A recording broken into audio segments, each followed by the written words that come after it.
بسم الله الرحمن الرحیم. په لومړي سر کې ټولو ته سلامونه وړاندې کوم. خدای دې وکړي چې ټول به راته جوړ او روغ یاست. راځو نن د اډابي فوټوشاپ شپاړسم درس دی. شپاړسم درس پر لنډه موضوع باندې بحث کوو چې ډېره په کارېدونکې موضوع او ډېره استعمالېدونکې موضوع ده. یو کټینګ او بل چینج بیکګراوند دی. همیشه چې موږ کله د یو اسنادو دپاره تصویر جوړوو، موږ باید تصویر کټ کړو او بیکګراوند یې رنګ تغییر کړو. زیاتره د اسنادو رنګ بیکګراوند رنګ یې ګوري چې سپین رنګ وي. راځم فرض که یو تصویر رااخلم،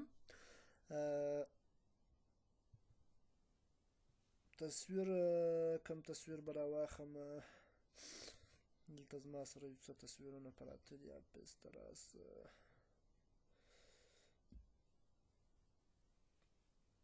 اخیستل شوي په دې ځای کې فرض که زه یو تصویر رااخلم لکه همدا تصویر. دا د بالخصوص دا د اسنادو دپاره تصویر دی. اوس نو که چیرې ته دا پر اسنادو ودرېږې، دا ډېره بده ده چې دروازه ورڅخه ورسره راغلي دي، یعنې دا باید دا کټ کړې. پر دې ځای باندې کوچنی سي درې په څلور کې یو شی بل په یاد ولري چې د دغه اندازه چې ده د تصویر د اسنادو د تصویر اندازه چې ده 3 په 4 کې ده. نو دغه دپاره چې ته غواړې دا کټ کې او دغه بیکګراوند د دروازه او د شیان ایسته کې په سپین رنګ یې تغییر کې، لنډې لارې دا دي چې سی ووه ته به کټینګ ته راسې او بیا ډبلیو ووه چې ته شا انتخاب کړه. زه سی مې وواهي، دا دې ګوره، یا سی که نه بیا پر دغه باندې کلیک وکړي. دې ته څه ویل کېږي؟ کرپ ویل کېږي. راځم فقط تصویر انتخابوم. دا اندازه مې انتخاب کړي. ګوره بېرته تصویر کې سموم، یې څه راکښته کوم. دا تصویر خورا اوږدم دی، تر دې ځای انتخابوم. انټر یې کړه.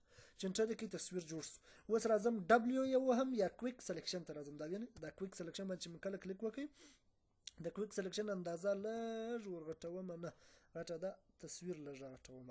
راځم دا انتخابوم. شاید څنګه چپه کلیک نیسم، زه دا ځای مې انتخاب کړه. سم دا څنګه چې د باډي ده په هغه اندازه ورته انتخاب کړئ. راځم دا خوا هم انتخابوم.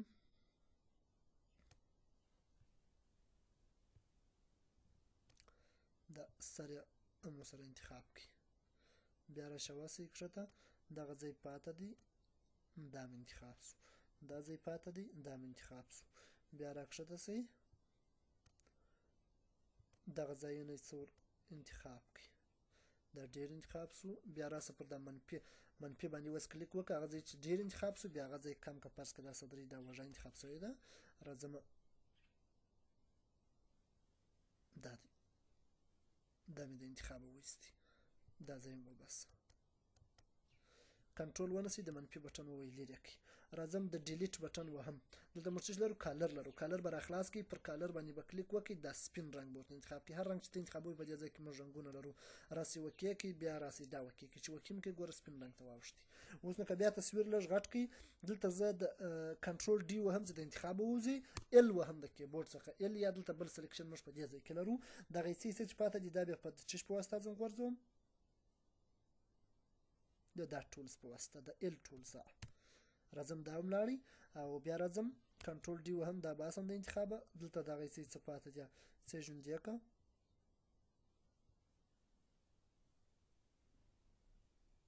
دا کوږ لاړئ.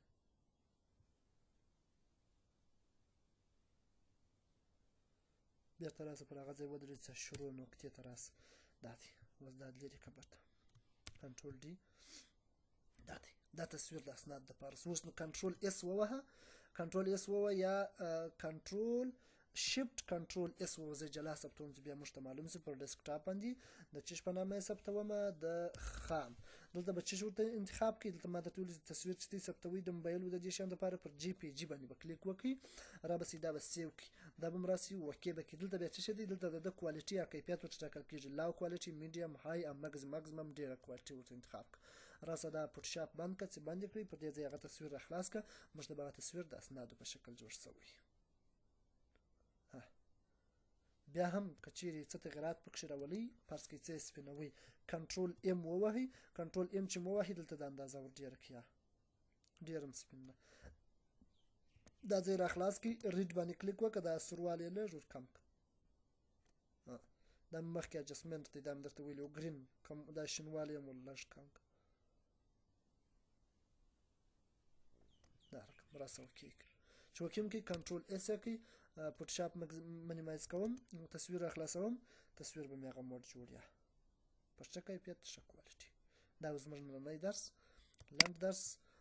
بخښنه د ټولو څه غواړم دا چې ما یو سفر درلودی، د هغه سفر په ترڅ کې مې درسو ته جریان نه دی ورکړی. نن مې د هغه څخه د رخصتۍ څخه لومړی درس دی، لږ څه خسته یم، نو که لنډ یې د لنډوالي په رابطه سره بخښنه درڅخه غواړم. انشاءالله ښه موضوع وه، ډېر لنډ درس هم نه وي. نو تر راتلونکي درس هم پر الله سپارم، مخته مو ښه الله مو مل شه.